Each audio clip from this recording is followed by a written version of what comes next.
Hello everyone, I welcome you all to my channel economics time. और आज के session में हम डिस्कस करने वाले हैं Keynesian theory of interest rate, जिसके अंदर हम डिस्कस करेंगे role of money and interest rate in the Keynesian system and how the interest rate is determined in Keynesian system. तो सबसे पहले हम बात करते हैं रोल ऑफ मनी की। जैसे कि केंज कहता है कि money affects income via the interest rate. An increase in money supply, for example, lowers the interest rate, and the lower interest rate in turn increase the aggregate demand and income. यानी money supply increase होने से interest rate कम हो जाती है और interest rate कम होने से aggregate demand और इनकम इंक्रीज हो जाती है। तो ये जो दो लिंक है, ये जो हमारी चेन है इफेक्ट्स की, हम इसको डिस्कस करने वाले हैं। The first is the relationship between money and interest rate and the second one is the effect of interest rate on aggregate demand. And we begin with the second one, यानी interest rate में change आने से aggregate demand में कैसे changes आएंगे। चलिए देखते हैं। जैसा कि हम सब जानते हैं कि investment is a inverse function of interest rate, यानी इंटरेस्ट रेट कम होने से इन्वेस्टमेंट इंक्रीज हो जाता है और इंटरेस्ट रेट इंक्रीज होने से इन्वेस्टमेंट डिक्रीज हो जाता है। तो ये हमारा इन्वेस्टमेंट शेड्यूल है जो कि डाउनवर्ड स्लॉपिंग है। अब इंटरेस्ट रेट में चेंज आने से, यानी जब इंटरेस्ट रेट R0 से कम होके R1 हुई, जिससे इन्वेस्टमेंट इंक्रीज हुआ I0 से I1, तो इंटरेस्ट रेट में चेंज आने से जो इन्वेस्टमेंट में चेंज आया उसका एग्रीगेट डिमांड और इनकम पे क्या इफेक्ट आएगा वो देखना है। देखिए, दिस इज द डायग्राम जो हमने last Keynesian model of income and output के अंदर डिस्कस किया था कि जहाँ पे भी एग्रीगेट एक्सपेंडिचर और एग्रीगेट आउटपुट जहाँ दोनों इक्विलिब्रियम पे होंगे वहाँ पे नेशनल इनकम का डिटर्मिनेशन होगा। तो this is the AD curve C plus I0 plus G। तो इन्वेस्टमेंट इंटरेस्ट रेट कम होने से जो इन्वेस्टमेंट इंक्रीज हुआ था, इन्वेस्टमेंट इंक्रीज होने से जो हमारा एग्रीगेट डिमांड कर्व है वो ऊपर की तरफ शिफ्ट हो गया और साइमल्टेनियसली जो हमारा नेशनल इनकम का डिटर्मिनेशन आप देखेंगे यहाँ पे इक्विलिब्रियम पॉइंट है वो A पॉइंट से B पॉइंट के ऊपर मूव कर गया, यानी हमारी जो इनकम है वो इंक्रीज हो गई है। तो यानी जो हम देख रहे थे कि इंटरेस्ट रेट में चेंज आने से एग्रीगेट डिमांड और इनकम पे क्या इफेक्ट आएगा। जब इंटरेस्ट रेट कम हुई है तो उससे एग्रीगेट डिमांड इंक्रीज हो गई है और इनकम है वो भी इंक्रीज हो गई है। अब हम बात करेंगे सेकंड रिलेशनशिप की कि मनी सप्लाई में चेंज आने से इंटरेस्ट रेट में क्या चेंजेस आएंगे, यानी मनी सप्लाई जब इंक्रीज होती है तो इंटरेस्ट रेट डिक्रीज कैसे होती है। तो इस इफेक्ट को, इस रिलेशनशिप को हम डिस्कस करने वाले हैं आगे। देखिए, कीन्स क्या कहता है कि जो क्वांटिटी ऑफ मनी है that plays a key role in the determination of rate of interest. Basically quantity of money increase होने से या डिक्रीज होने से, तो बेसिक क्वांटिटी ऑफ मनी में चेंजेस आने से इंटरेस्ट रेट में चेंजेस आएंगे। इंटरेस्ट रेट है दोनों पे डिपेंड करती है, demand for money and supply of money. Supply of money is fixed exogenously by the central bank policy. तो सप्लाई ऑफ मनी, जो मनी सप्लाई कर रहा है उसको हम वर्टिकल एज्यूम करके चलते हैं। तो मनी डिमांड ही जो बेसिक डिटर्मिनेंट होती है इंटरेस्ट रेट को डिटरमाइन करने के अंदर, यानी कि मनी सप्लाई और डिमांड फॉर मनी में, दोनों में से डिमांड फॉर मनी का या मनी डिमांड का मेन रोल होता है इंटरेस्ट रेट को डिटरमाइन करने में। अब केंज क्या कहता है कि मनी की डिमांड क्यों की जाती है, कौन कौन से ऐसे फैक्टर्स हैं जो मनी डिमांड को डिटरमाइन करते हैं। तो केंज कहता है कि 3 मोटिव्स होते हैं जिनके लिए मनी की डिमांड की जाती है बेसिकली। तो these are transaction motives, precautionary motive and speculative motive. तो first motive Keynes considered is the transaction motive, कि मनी है वो as a medium of exchange का काम करती है and individuals hold money for the use in transaction. अपने जो डेली ट्रांजैक्शंस होते हैं गुड्स एंड सर्विसेज के, तो ट्रांजैक्शन पर्पज के लिए इंडिविजुअल अपने पास कैश को या मनी को होल्ड करके रखना पसंद करते हैं, इसलिए वो मनी की डिमांड करते हैं। This purpose is a positive function of level of income. जितना इनकम का लेवल ज़्यादा होगा उतना ही हम ज़्यादा ट्रांजैक्शंस करेंगे, उतना ही हम ज़्यादा मनी होल्ड करके रखेंगे अपने पास for transaction purpose. Second one motive is precautionary motive. Keynes क्या कहता है कि लोग अपने लिए जो प्लान ट्रांजैक्शंस होते हैं उनके अलावा मनी, मतलब होल्ड करके रखने के अलावा कुछ एडिशनल मनी बैलेंसेस भी अपने पास होल्ड कर के रखते हैं to meet unexpected expenditure.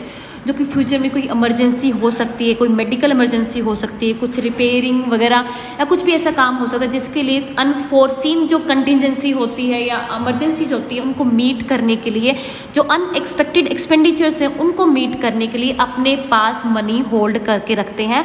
And this motive is called precautionary demand for money. ये भी लेवल ऑफ इनकम के ऊपर पॉजिटिवली डिपेंड करता है, यानी हमारा जितना इनकम का लेवल ज़्यादा होगा उतना ही ज़्यादा प्रोपोर्शन ऑफ मनी हम अपने पास प्रिकॉशनरी मोटिव के लिए या फ्यूचर इमरजेंसी के लिए होल्ड करके रखेंगे। Third one is speculative demand for money. Keynes क्या कहता है कि जो हमारी सारी फाइनेंशियल असेट्स हैं उसको हम दो ग्रुप में डिवाइड कर सकते हैं। First is money and second is all non money assets, जिसको हम बॉन्ड कहते हैं। ये जो स्पेक्युलेटिव डिमांड फॉर मनी है, this is the novel part of Keynesian analysis of money demand. अब केन्स कहता है कि इंडिविजुअल अपने पास जो हमारी ट्रांजैक्शन पर्पज है या प्रिकॉशनरी पर्पज है, इन मोटिव्स के लिए अपने पास मनी को होल्ड करके रखते ही क्यों हैं, बॉन्ड में क्यों नहीं रखते? जबकि बॉन्ड तो इंटरेस्ट पे करता है, मनी जबकि कोई रिटर्न पे करती नहीं है, कोई भी रिटर्न नहीं मतलब अर्न नहीं करती हमारे लिए, तो हम अपने पास मनी को होल्ड करके क्यों रखते हैं? बॉन्ड में उसको हम इन्वेस्ट क्यों नहीं करते मनी को? तो इन्वेस्ट करने के पर्पज से या जो भी इन्वेस्टमेंट अपॉर्चुनिटीज आती है उनका एडवांटेज उठाने के लिए जो भी मनी अपने पास हम होल्ड करके रखते हैं, जो भी फ्यूचर में अनएक्सपेक्टेड या एक्सपेक्टेड जो भी चेंजेज आते हैं इंटरेस्ट रेट में उनका एडवांटेज उठाने के लिए जो भी अपने पास कैश हम होल्ड करके रखते हैं, that is speculative demand for money and that negatively या that is a inverse function of interest rate. इसको हम डिटेल में डिस्कस करते हैं आगे। देखिए speculative demand for money interest rate का इनवर्स फंक्शन कैसे है उसको समझने के लिए सबसे पहले आपको समझना होगा the relationship between interest rate and bond price. दोनों के बीच में इंटरेस्ट रेट यानी ब्याज की दर और बॉन्ड का जो प्राइस है उसके बीच में रिलेशनशिप कैसी है, ये आपको डिटेल में डिस्कस करना देखना होगा।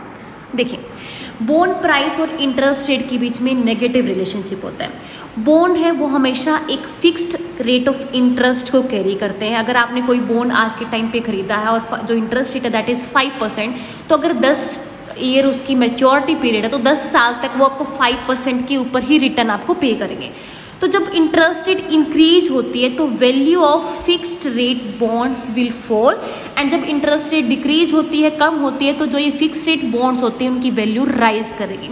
देखिए कैसे राइज करती है, कैसे डिक्रीज होती है कि जब रेट ऑफ इंटरेस्ट इंक्रीज होती है तो जो न्यूली इशूड बॉन्ड है, जो आज के टाइम में अगर हमने लास्ट ईयर कोई बॉन्ड खरीदा है तब इंटरेस्ट रेट कम थी, अगर आज के टाइम पे इंटरेस्ट रेट इंक्रीज हो गई है तो आज के टाइम पे जो बॉन्ड इशू किए जाएंगे तो न्यूली इशूड बॉन्ड है that will pay investors a higher rates than existing bond. Obviously आज अगर इंटरेस्ट रेट इंक्रीज होकर आज के टाइम पे 10% हो गई है, लास्ट ईयर अगर 5% थी, तो आज के टाइम पे जो भी बॉन्ड इशू किए जाएंगे तो वो इन्वेस्टर्स को हायर रेट्स देंगे, 10% रेट ऑफ इंटरेस्ट वो पे करेंगे देन एग्जिस्टिंग बॉन्ड। जो एग्जिस्टिंग बॉन्ड कितने देंगे, वो 5% पे ही चल रहे थे क्योंकि वो एक fix rate of interest carry करते हैं। तो बेसिकली तो इससे क्या होगा, इंटरेस्ट रेट इंक्रीज होने से जो प्राइस ऑफ ओल्डर बॉन्ड्स है that will fall to compensate और सेल एट अ डिस्काउंट। अगर उसको कोई बेचना चाहेगा at the going price at the current market rate of interest, तो बॉन्ड की वैल्यू को यानी बॉन्ड को उसको डिस्काउंट रेट के ऊपर सेल करना होगा। देखिए एग्जाम्पल से हम समझने की कोशिश करते हैं इस रिलेशनशिप को। फॉर एग्जाम्पल आपने आज के टाइम पे कोई बॉन्ड खरीदा है that is carrying a face value of 1000 rupees with a 5% interest rate. It means कि वो आपको 1000 रुपीज़ का जो बॉन्ड है वो आपको 5% इंटरेस्ट रेट के हिसाब से आपको वो पेमेंट मतलब रिटर्न्स देगा पर ईयर, जितना भी आपका मैच्योरिटी पीरियड है उतने सालों तक। तो उसके हिसाब से 50 रुपीज़ बनता है कूपन पेमेंट, यानी 50 रुपीज़ आपको रिटर्न मिलेंगे। जो भी बॉन्ड ओनर है, जो भी जिसने भी बॉन्ड खरीदा है, इश्यूअर उसको 50 रुपये पर ईयर उसको पे करेगा एज ए कूपन पेमेंट। अब सपोज करते हैं कि जो मार्केट रेट ऑफ इंटरेस्ट है वो इंक्रीज हो जाती है 5% से 10%, राइट। तो इससे क्या होगा, 10% मार्केट रेट ऑफ इंटरेस्ट पे अगर हमें उस बॉन्ड का प्राइस अब निकालना हो जो 50 रुपये एनुअल पेमेंट हमें रिटर्न देता है, तो going price today for a bond with the coupon payment of 50 rupees per year is 500 rupees. यानी आप 10% मार्केट रेट की इंटरेस्ट हिसाब से अगर आप 50 रुपीज़ की पेमेंट जो रिटर्न हमें पे कर रहा है उसका अगर ओरिजिनल हम प्राइस अगर निकालना चाहें तो दैट इज ओनली 500 रुपीज़। यानी जो बॉन्ड हमने 1000 रुपीज़ का परचेज किया था, market rate of interest increase होने की वजह से उसकी वैल्यू आज के टाइम पे क्या हो गई, just 500 rupees. Rise in the market interest rate results in a capital loss of 500 rupees on previously existing bond. Similarly अगर इंटरेस्ट रेट डिक्रीज हो जाती है 5%, फॉर एग्जांपल 2% डिक्रीज हो गई है, तो बॉन्ड का प्राइस है वो इंक्रीज हो जाएगा। यानी अब हम देखेंगे कि 50 रुपीज़ रिटर्न देने वाला बॉन्ड का price at a market rate of 2% पे हम कितना होगा, 2500 रुपीज़। तो हम यहाँ से देख सकते हैं कि जब इंटरेस्ट रेट इंक्रीज हो जाती है तो बॉन्ड का प्राइस डिक्रीज हो जाता है, इंटरेस्ट रेट डिक्रीज हो जाती है तो बॉन्ड का प्राइस इंक्रीज हो जाता है। तो ये रिलेशनशिप होती है बॉन्ड प्राइस और इंटरेस्ट रेट के बीच में। देखिए, the speculative demand for money is the demand for money to hold cash so as to make the best use of any investment opportunity that arises later।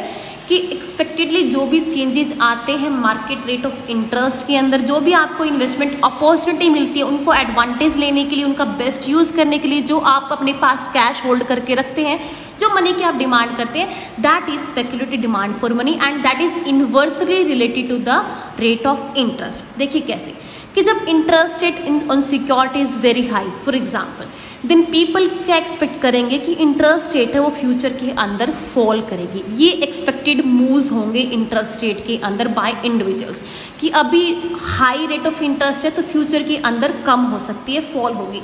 अब future interest rate कम होने का मतलब bond का price है वो क्या होगा, increase होगा। यानी कैपिटल गेन हो सकता है जो भी बॉन्ड होल्डर्स होंगे, जो भी बॉन्ड बायर्स होंगे, बॉन्ड ओनर होंगे उनको। अब लोग क्या करेंगे, कैपिटल गेन का एडवांटेज लेने के लिए more people will convert there cash balances into bonds. Bond को परचेज करेंगे कि जब भी इंटरेस्ट रेट डिक्रीज होगी, जब भी बॉन्ड का प्राइसेस इंक्रीज होगा वो बॉन्ड को सेल कर देंगे। तो that means low speculative demand for money, यानी लो डिमांड फॉर कैश। यानी अभी अपने कैश को वो क्या कर रहे, कन्वर्ट कर रहे बॉन्ड के अंदर। यानी अब अपने पास वो कैश को होल्ड करके रखना कम पसंद करेंगे, वो बॉन्ड के अंदर उसको कन्वर्ट करना पसंद करेंगे। दैट इज कि जब इंटरेस्ट रेट ज़्यादा होती है तो दैट इज कि लो जो स्पेक्यूलेटिव डिमांड फॉर मनी है वो कम होती है। यानी speculative demand for money is inversely related to the rate of interest. और जब इंटरेस्ट रेट कम होती है तो speculative demand for money increase हो जाती है। एक नया कंसेप्ट और केज ने अपनी थ्योरी के अंदर दिया लिक्विडिटी ट्रैप का, तरलता जाल का, कि जब इंटरेस्ट रेट इतनी ज़्यादा एक्सट्रीमली लो हो जाती है कि लोग अपने पास सारी की सारी मनी को एज इन कैश ही होल्ड करके रखना पसंद करें। इट मीन्स कि इतनी लो हो गई इंटरेस्ट रेट, अब नाउ पीपल आर एक्सपेक्टिंग कि आने वाले फ्यूचर में इंटरेस्ट रेट कम नहीं होगी, इंक्रीज होगी। इंक्रीज होने का मतलब कि जो बॉन्ड का प्राइस है वो कम होगा, यानी कैपिटल लॉस होने के चांसेस ज़्यादा रहेंगे। तो लोग क्या करेंगे, अपनी सारी मनी को कैश के अंदर कन्वर्ट कर लेंगे। यानी स्पेकुलेटिव डिमांड फॉर मनी है वो बिल्कुल इनफाइनाइटली हॉरिजेंटल, जो डिमांड कर वो इनफाइनाइटली हॉरिजेंटल हो जाता है। यानी सारी मनी को अपने पास कैश के अंदर, कैश के फॉर्म में ही होल्ड करके रखना वो प्रेफर करते हैं rather than investing somewhere else. तो ये जो हॉरिजेंटल पोर्शन है इसको बोलते हैं लिक्विडिटी ट्रैप, यानी तरलता जाल। तो जहाँ पे भी मनी डिमांड और मनी सप्लाई दोनों एक दूसरे के इक्विलिब्रियम में होती हैं, एक दूसरे को इंटरसेक्ट करती हैं, वहीं पे रेट ऑफ इंटरेस्ट डिटरमाइन हो जाती है। हमारा मनी डिमांड कर है दैट इज नेगेटिवली स्लोपिंग, यानी inverse relationship between rate of interest and money demand. जो हमारी total demand for money that is a function of rate of interest and level of income.